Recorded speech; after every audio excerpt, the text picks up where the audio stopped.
10 minutes to sign this place over," Derek Malone growled, slamming a knife into Grace Carter's restaurant counter while terrified customers froze in silence. But Grace, a black woman in a flour-stained apron, didn't even flinch. She calmly pulled a crying little girl behind her and whispered, "Not in my restaurant." The gang started smashing plates, flipping chairs, laughing in her face as rain hammered the windows outside. Then Grace glanced at the clock. 6:15 p.m. Suddenly, headlights flooded the glass. One car, then 5, then 20. Derek's smile slowly disappeared as the front door opened, and the first person who stepped inside made his blood run cold. "You've got 10 minutes to hand over this restaurant before things get ugly." The voice cut through the warm smell of cornbread and smoked ribs like a blade through paper. Every fork in Grace Carter's restaurant seemed to stop moving at once. Rain hammered the windows of Carter's kitchen in slow, heavy waves while the neon open sign flickered against the dark Georgia evening. Grace stood behind the counter in her faded burgundy apron, one hand resting on a stack of takeout menus, the other calmly drying a coffee mug with a white towel. Across from her stood Derek Malone and 3 men dressed in dark jackets, soaked from the storm outside. Their boots dragged water across the black and white tile floor while frightened customers lowered their eyes and pretended not to stare. Derek smiled without warmth as he slid a folded document across the counter. "Last chance," he said. "This block's changing. Everybody knows it. Sell now, or this place won't survive another month." Derek leaned closer against the counter, the silver chain around his neck catching the overhead light. "You hearing me?" he asked. "Or are you too stubborn to know when you lost?" Grace finally looked at him. Her face stayed calm, almost gentle, but there was something steady in her eyes that made his grin twitch for half a second. "People come here to eat in peace," she said softly, "not to listen to threats." One of the men behind Derek laughed under his breath.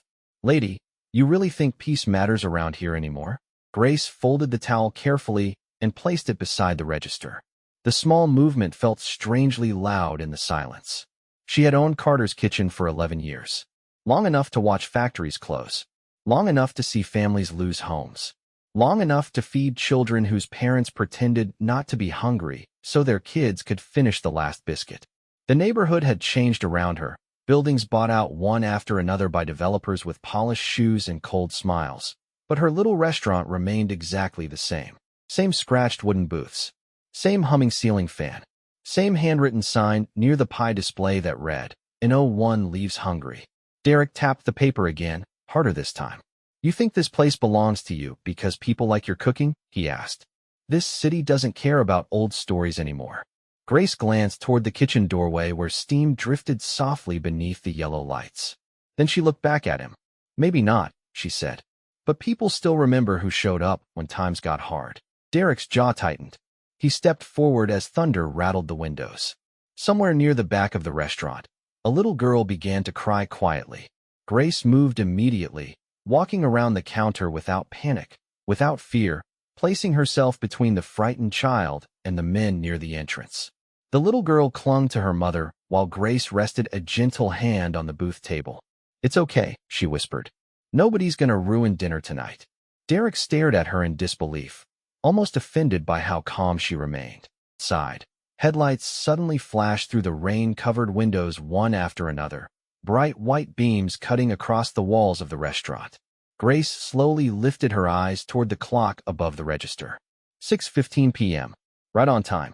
The headlights outside multiplied until the rain-covered windows glowed white like camera flashes. Derek Malone turned slowly toward the entrance, his confidence slipping just enough for Grace Carter to notice. Tires rolled across the flooded curb one after another, engines humming low in the storm. Nobody inside the restaurant spoke. Even the ceiling fan above the counter seemed quieter now. Grace kept her hand resting gently on the booth beside the frightened little girl, while Derek narrowed his eyes toward the door. "What is this?" one of his men muttered. Grace did not answer immediately. She simply walked back behind the counter, picked up the coffee pot, and calmly refilled a customer's cup as if the entire room had not been holding its breath for the last 5 minutes. The old man, near the window, stared at her in disbelief. "Miss Grace," he whispered carefully, "you expecting somebody?" She offered him a small smile. "I never expect people," she said softly. "But sometimes they still show up." Outside, Car doors opened beneath the rain. Heavy boots stepped onto wet pavement. Shadows moved past the glass one after another. Derek let out a short laugh, but it sounded forced now. "You call the cops?" he asked. Grace placed the coffee pot back on the warmer.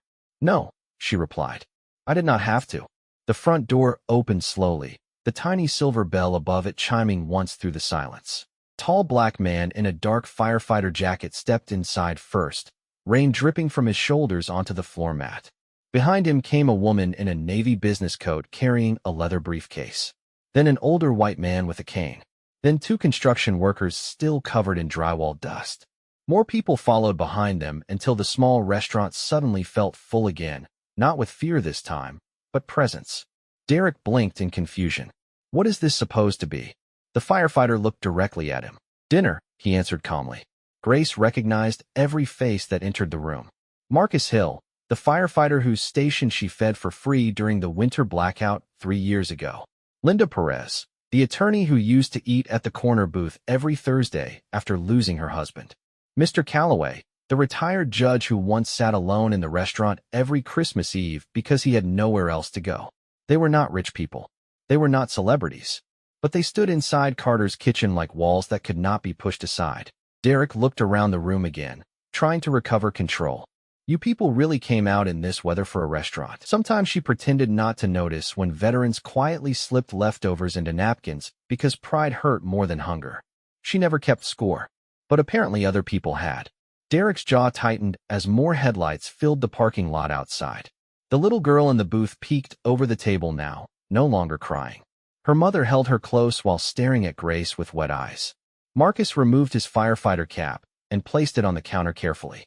"We heard somebody was threatening this place," he said. "Figured we should come remind them this neighborhood still belongs to decent people." Rain continued tapping softly against the windows while Derek looked around the room and slowly realized something that unsettled him more than anger ever could. Grace Carter was not standing alone. She never had been. Derek Malone hated silence when he was not the one controlling it. He stood near the counter with rainwater still dripping from his jacket while the people inside Carter's kitchen slowly returned to their seats, not because the tension had disappeared, but because something deeper had replaced it. Confidence. The kind built over years, not moments. Grace Carter moved behind the register again and reached for a stack of clean plates like she had done 1,000 times before. The restaurant smelled of butter, black pepper, and warm peach cobbler drifting from the kitchen. Outside, thunder rolled low across the Georgia sky, but inside, the fear that had filled the room earlier no longer belonged to the customers. Derek noticed it immediately. His men noticed it too. One shifted nervously near the entrance, while another kept glancing toward the growing line of vehicles parked along the curb. People were arriving. Quiet people. Ordinary people. And somehow that unsettled him more than shouting ever could. "You all think this is funny?" Derek finally snapped. A bunch of locals eating fried chicken together does not stop business. Marcus Hill folded his firefighter jacket over the back of a chair and sat down at the counter calmly. "Maybe," he said, "but decent people standing together stops a lot more than you think." Derek scoffed, though his voice lacked the certainty it carried 20 minutes earlier. Pointed toward Grace. "You know what she is?" he asked the room. "She is standing in the way of progress. Investors want this block cleaned up. New condos. Retail space. Real money." Grace placed fresh silverware beside a booth without looking at him. "Funny thing about progress," she said quietly. "It usually arrives after somebody decides certain people no longer belong." The room fell still again. Linda Perez watched Derek carefully from beneath the warm glow of the hanging lights. "You offered her money before threatening her?" she asked. Derek shrugged. "Business is business." "No," Linda replied. "Business is contracts. Community is something different." Derek laughed sharply. "Community does not pay taxes." That was when Mr. Calloway slowly pushed himself up from his booth using his cane. The retired judge was nearly 80 years old, his silver hair glowing beneath the soft yellow lights overhead. He adjusted his coat carefully before speaking. "Young man," he said, "this woman fed half this neighborhood during the flood 5 years ago while your investors stayed uptown protecting their golf clubs." A few customers nodded quietly. Derek opened his mouth to answer, but another voice interrupted him first. "She fed my family too." Everyone turned toward the back corner of the restaurant. A teenage boy in a grocery store uniform stood beside the soda machine, nervously twisting his work cap in his hands. Grace recognized him instantly. Tyler Brooks, 16 years old. His mother used to pick up free meals here after double shifts at the nursing home. Tyler swallowed hard before continuing. When my dad left, Miss Grace made sure my little sister had dinner every night for almost 3 months. Derek stared at the boy in disbelief. Kid, stay out of grown folks' business. Tyler lifted his eyes slowly. This is my business. The words hung in the air heavier than thunder. Grace looked away for a moment, blinking quickly as emotion brushed across her face before she buried it again beneath calm professionalism. She hated attention. Always had. She never helped people expecting loyalty in return. Yet one by one, stories kept surfacing around the restaurant like candles slowly lighting in the dark. A nurse near the window spoke about the free meals Grace delivered during the pandemic. A mechanic described how she paid for his daughter's school supplies when he fell behind on rent. Even the quiet mother holding the little girl near the booth finally whispered, "She gave us breakfast this morning when I only had $3 left." And standing at the center of it all was a black woman in a faded apron who had somehow become impossible to push aside. Derek Malone stared across the restaurant as if the walls themselves had betrayed him. The rain outside softened into a steady hiss against the windows while Carter's kitchen filled with the low sounds of plates moving again and coffee being poured. The fear was gone now. Not completely, but enough for people to breathe. Enough for conversations to return in quiet murmurs. Grace Carter moved through the room with calm familiarity, stopping beside tables, checking on customers, carrying fresh biscuits from the kitchen as though this had become an ordinary Thursday night, instead of the strangest evening the neighborhood had seen in years. Derek watched her carefully. That was what unsettled him most. She was not acting brave. Brave people usually looked nervous underneath. They trembled. They overcompensated. But Grace looked exactly the same as she had before he walked through the door. Steady. Grounded. Like someone who had already survived harder things than him. One of Derek's men leaned closer. "We should go," he muttered under his breath. Derek ignored him. His pride would not let him leave first. Not after a room full of people had looked him in the eye and refused to move. He stepped toward the counter again, forcing confidence back into his voice. "You all think this changes something?" he asked loudly. "This neighborhood is already sold. The city approved redevelopment months ago." Linda Perez looked up from her seat near the front window. "The city approved permits," she corrected calmly. "Not intimidation." Derek pointed toward Grace again. "She cannot stop what is coming." Grace set down a basket of cornbread beside Mr. Bennett and finally turned fully toward him. The restaurant lights reflected softly across her dark brown eyes. "Maybe not," she said, "but I can decide how people are treated while it gets here." Derek laughed bitterly. "That is your problem right there. You think kindness protects you." For the first time all night, Grace paused before answering. Her hand rested lightly against the back of an empty chair while thunder rolled faintly outside. "No," she said quietly. "I think kindness reveals people." The room fell silent again. Derek frowned slightly, confused by the answer. Grace glanced around the restaurant slowly, her eyes landing on each familiar face one after another. "Hard times do not create character," she continued softly. "They expose it." Marcus lowered his eyes at those words. So did several others. Because every person in that room remembered a moment when Grace had shown up for them without asking for anything back. Derek shifted uncomfortably. The calm in her voice felt heavier than anger.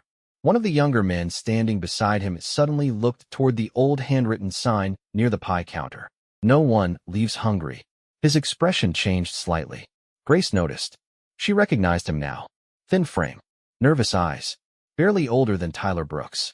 He had been silent all night while the others talked for him. "You been here before?" she asked gently. The young man blinked, caught off guard by the question. Derek shot him a warning look, but Grace kept her attention on the boy instead. "Couple winters ago maybe," she continued softly. "You used to come in late.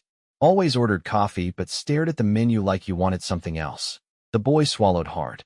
His eyes drifted toward the floor. "Miss Grace," Tyler whispered from across the room, recognizing him too. Suddenly the young man looked smaller somehow, less like part of Derek's crew and more like a tired kid standing in borrowed confidence. Grace reached behind the counter and quietly wrapped a slice of peach cobbler in foil. She walked over and placed it gently on the nearest table beside him. "Your mama still driving that old blue Buick?" she asked. The boy stared at the warm foil package in disbelief. "How do you remember that?" Grace offered the faintest smile. "Because she used to work doubles at St. Mary's Hospital and still came by here every Sunday to bring you dinner." Derek looked at the young man sharply. "What is this?" But the boy no longer looked at Derek. His eyes stayed fixed on Grace and the untouched cobbler sitting in front of him like a memory he had spent years trying to bury. Outside, more headlights rolled slowly past the rain-soaked windows, but inside Carter's kitchen, something far more dangerous to Derek Malone was beginning to happen. People were remembering who they used to be. The young man could not stop staring at the peach cobbler sitting in front of him. Steam still curled softly from the foil container, while rainwater dripped from the sleeve of his jacket onto the floor beneath him. Around the restaurant, conversations had faded again into silence, but this time it was not fear holding the room still. It was recognition. Grace Carter stood quietly near the counter with her towel folded neatly in her hands, giving the boy space to breathe. Derek Malone looked furious now, though he tried to hide it beneath a crooked smile. "You seriously getting emotional over dessert?" he asked sharply. The boy did not answer. His throat moved once before he finally spoke, voice low and rough. The boy blinked rapidly and looked away toward the rain-covered windows. For a moment, he looked like he wanted to disappear completely. Derek stepped closer, trying to reclaim the room. "Enough of this," he snapped. "We came here to settle business, not listen to bedtime stories." But nobody moved anymore when Derek spoke. That was the problem. The power had shifted so slowly he barely noticed until it was already gone. Marcus Hill calmly stirred cream into his coffee. Linda Perez opened her leather briefcase and quietly removed several folded documents. Even Tyler Brooks stood straighter now beside the soda machine. Grace watched Derek carefully, not with anger, not with fear, just with the tired understanding of someone who had seen men like him before. Men who mistook intimidation for strength because nobody had ever taught them the difference. "You know what surprises me?" Grace asked quietly. Derek frowned. "I do not care." "I think you do." Her voice stayed soft enough that everyone leaned slightly closer to hear it. "Because if you truly believed this place meant nothing, you would not still be standing here trying so hard to take it." Derek's jaw tightened instantly. The room stayed silent. Grace continued folding towels behind the counter while speaking, movements slow and calm. "People who already won do not need to convince others they matter." One of Derek's men shifted uncomfortably near the entrance again. Outside, the storm had begun easing, leaving silver streams of rain sliding down the restaurant windows beneath the glowing streetlights. Derek laughed once, but there was no confidence left inside it now. "You think these people can stop development?" he asked. Linda finally stood, smoothing the front of her navy coat. "Actually," she said calmly, "they already did." Derek's expression changed. Linda slid several papers across the nearest table. 3 hours ago, the city suspended approval on the redevelopment project pending investigation into illegal acquisition tactics. Took a slow sip of coffee. And this neighborhood got tired of being treated like disposable people.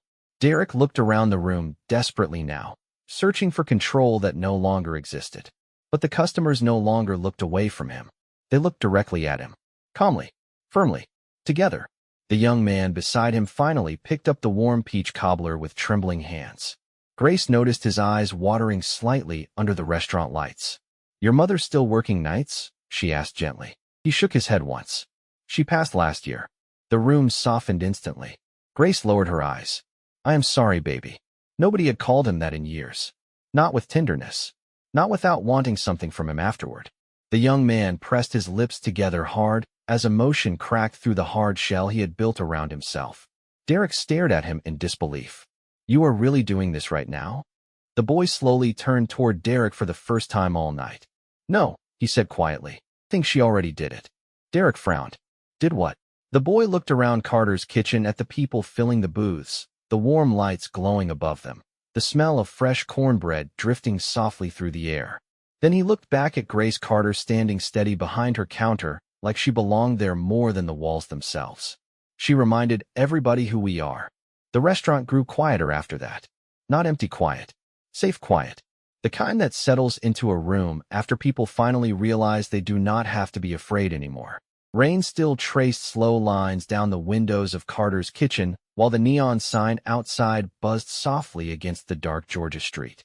Derek Malone stood frozen beside the counter with the legal papers still clutched in his hand, but nobody was looking at him now. The attention had shifted completely.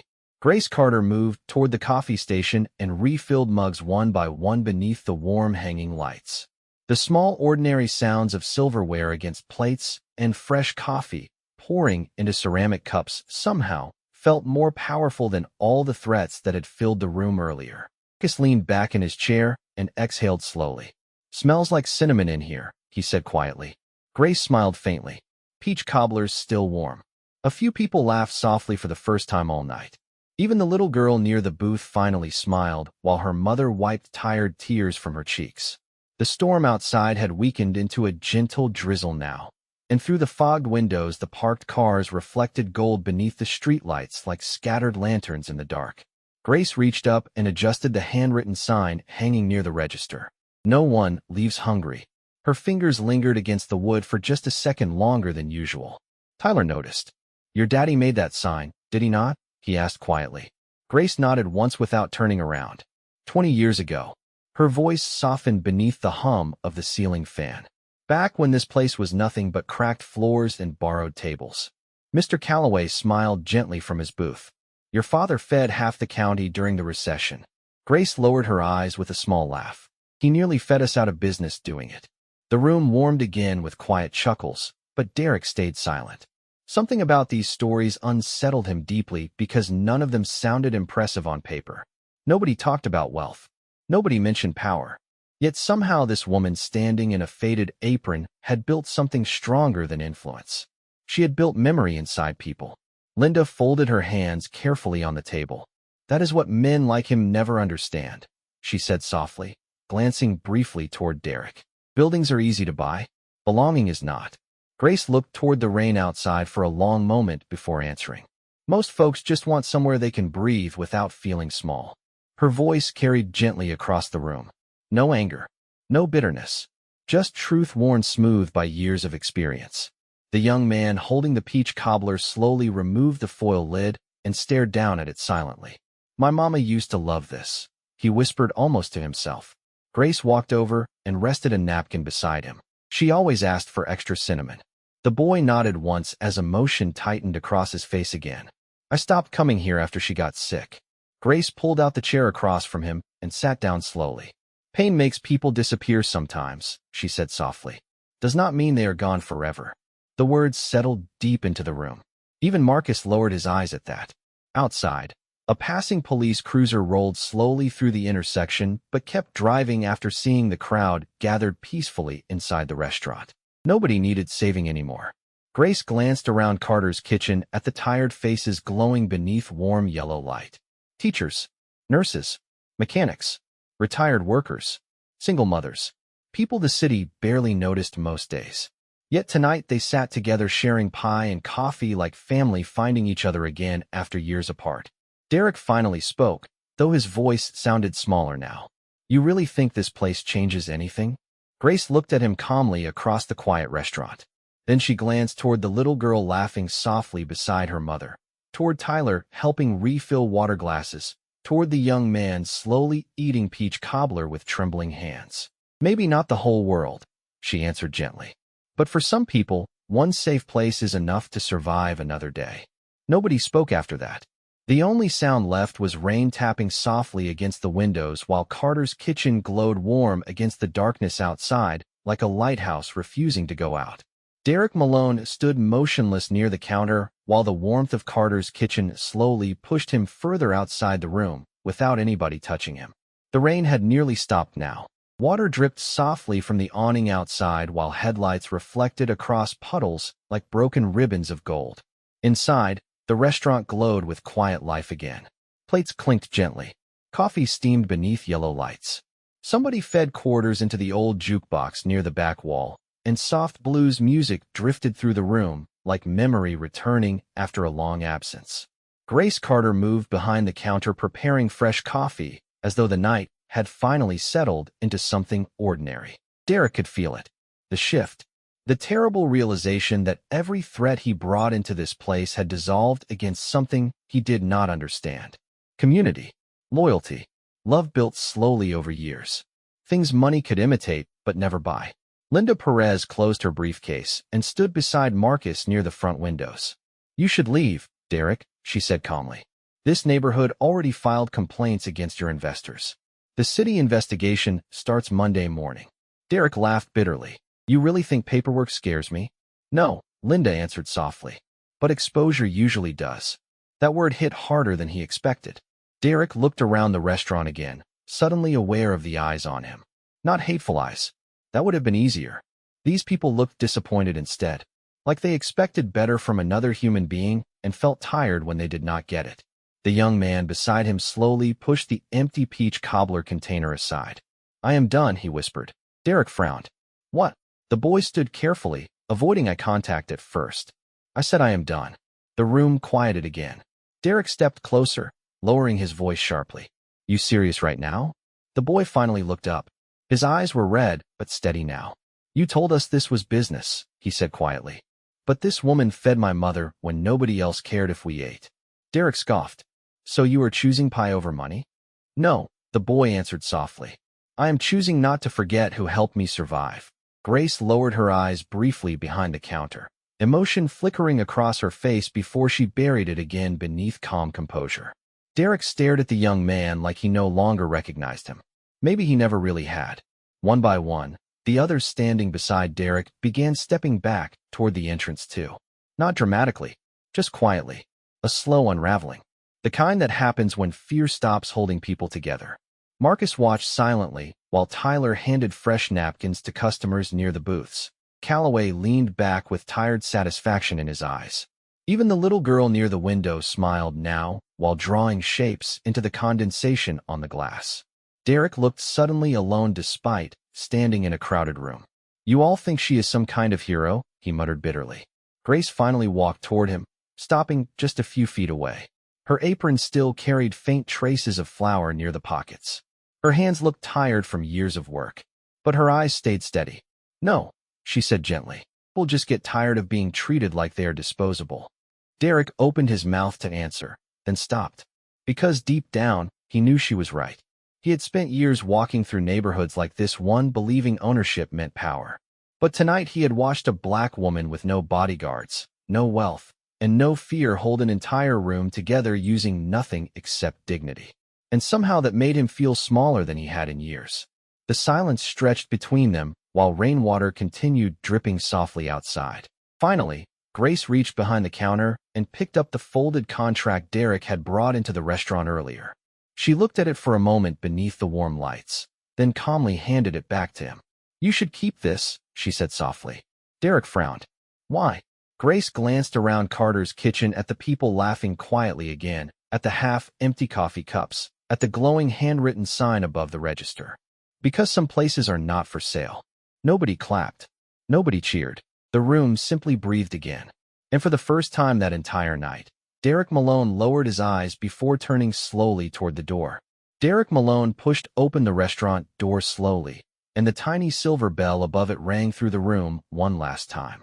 Cool night air drifted inside, carrying the smell of wet pavement and fading rain. For a moment he stood there beneath the flickering neon sign outside, shoulders tense, jaw tight, as though part of him still expected someone to stop him. Nobody did. Grace Carter simply returned behind the counter and reached for another stack of coffee cups while the people inside Carter's kitchen slowly settled back into conversation. The door closed softly behind Derek, leaving only the warm hum of the restaurant wrapped around the remaining customers like a blanket.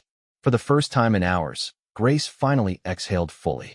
Marcus noticed it immediately. You all right? He asked quietly. Grace nodded once while drying another mug with her white towel. Tired. Linda stepped beside the counter and studied her carefully beneath the warm hanging lights. You know this is not over, right? Grace smiled faintly. Baby, life never really gets over. It just keeps asking who you are. Linda laughed softly under her breath. You always talk like that. Marcus grinned.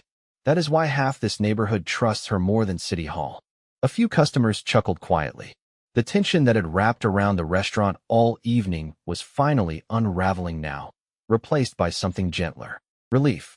The little girl near the booth walked carefully toward the counter, holding a crayon drawing in her small hands. Miss Grace. Grace leaned down slightly. Yes, sweetheart. The little girl held up the paper shyly. It showed a bright yellow restaurant with smiling stick figures standing inside beneath giant raindrops. Grace's eyes softened instantly.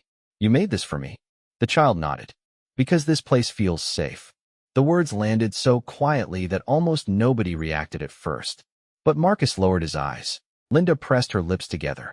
Even Mr. Calloway removed his glasses slowly and wiped at one eye with the back of his hand.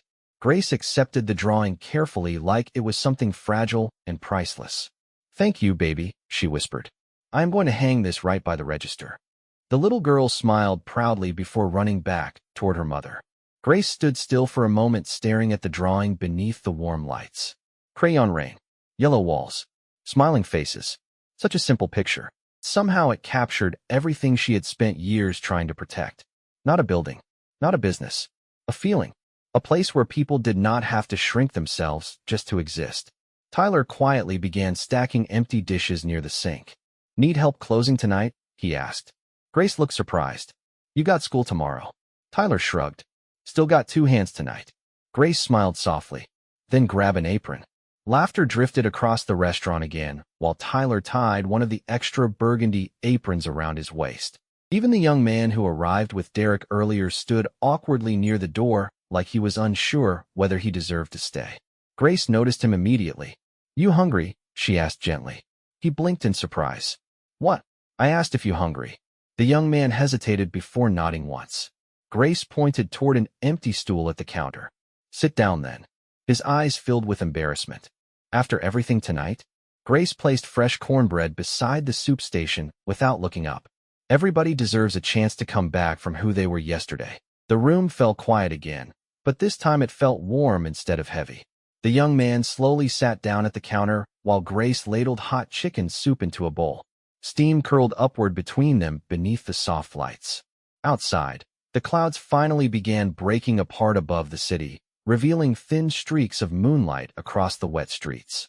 Marcus glanced toward Grace while she set the soup down gently in front of the boy. You know, he said softly, most people would have wanted revenge tonight. Grace rested both hands lightly against the counter and looked around Carter's kitchen one more time. The tired faces, the half-empty coffee cups, the old jukebox humming blues music softly near the back wall. Revenge does not feed anybody, she answered quietly. But grace sometimes can. Nobody spoke after that. They simply sat together beneath the warm glow of Carter's kitchen while the storm finally passed outside. Morning arrived slowly over the neighborhood like light returning after a long storm. Water still clung to the sidewalks outside Carter's kitchen, while pale sunlight stretched across the quiet Georgia street in soft gold reflections. The neon open sign buzzed faintly back to life behind the front window as Grace Carter unlocked the restaurant door at exactly 6:30 in the morning, just like she had every weekday for the last 11 years. The air smelled clean after the rain. Fresh pavement, damp brick, coffee beginning to brew somewhere down the block. Grace stepped inside carrying 2 paper bags of groceries against her hip while the old silver bell above the door chimed softly behind her. The restaurant looked almost untouched from the night before. Booths wiped clean, floors shining faintly beneath the morning light. The little crayon drawing still hung beside the register exactly where Grace promised she would place it. She stopped for a moment and smiled at it quietly before tying her burgundy apron around her waist.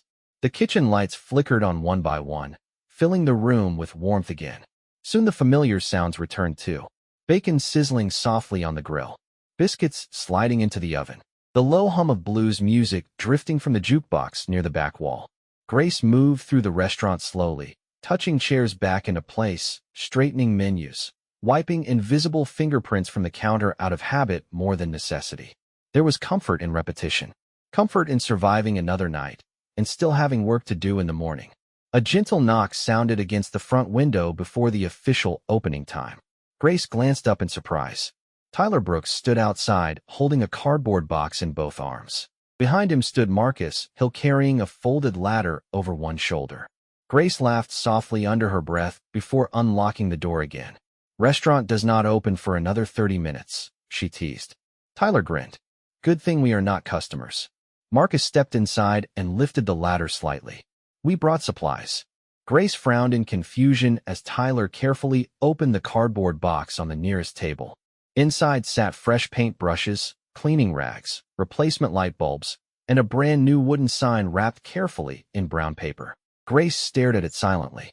More cars slowly began pulling along the curb outside. Linda Perez arrived carrying folders under one arm and 2 large coffee trays in the other.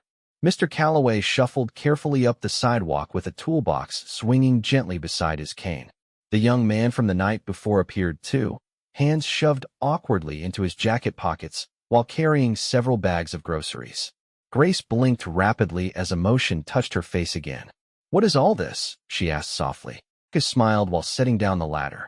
Community service. Tyler carefully unwrapped the wooden sign from the brown paper and turned it around toward her. Grace covered her mouth with one hand immediately. The new sign was carved from dark polished oak, simple and beautiful beneath the morning sunlight pouring through the windows. The words were burned carefully into the wood in bold, clean lettering. No one leaves hungry. Grace lowered her eyes quickly as tears gathered despite her efforts to stop them. Your old sign was falling apart, Tyler said gently. Figured it deserved better. For a moment Grace could not speak at all. She simply rested her fingers lightly against the smooth carved wood while the restaurant slowly filled with people carrying paint cans, toolboxes, flowers, and breakfast ingredients. Nobody had been asked to come. Nobody expected payment. They just showed up. Because kindness, when repeated long enough, becomes something larger than memory. It becomes home. Grace finally looked around Carter's kitchen one more time beneath the warm morning light. At Marcus laughing beside the coffee station. At Linda organizing legal papers near the booths. At Tyler sweeping the front entrance while humming softly to the jukebox music. At the young man quietly unloading groceries into the kitchen like someone trying to rebuild himself one small action at a time. The storm from the night before was gone now, but its echo remained in the room, not as fear, but as proof. Proof that dignity can outlast intimidation. Proof that one black woman refusing to surrender her kindness could hold an entire community together when everything else tried to pull it apart. Outside, the city kept moving like always. Traffic lights changed. Buses rolled past. People hurried toward jobs that barely noticed them. But inside Carter's kitchen, the morning sunlight rested gently across the counter while Grace Carter poured fresh coffee into waiting cups, and the sound of people breathing safely together filled the restaurant like quiet music.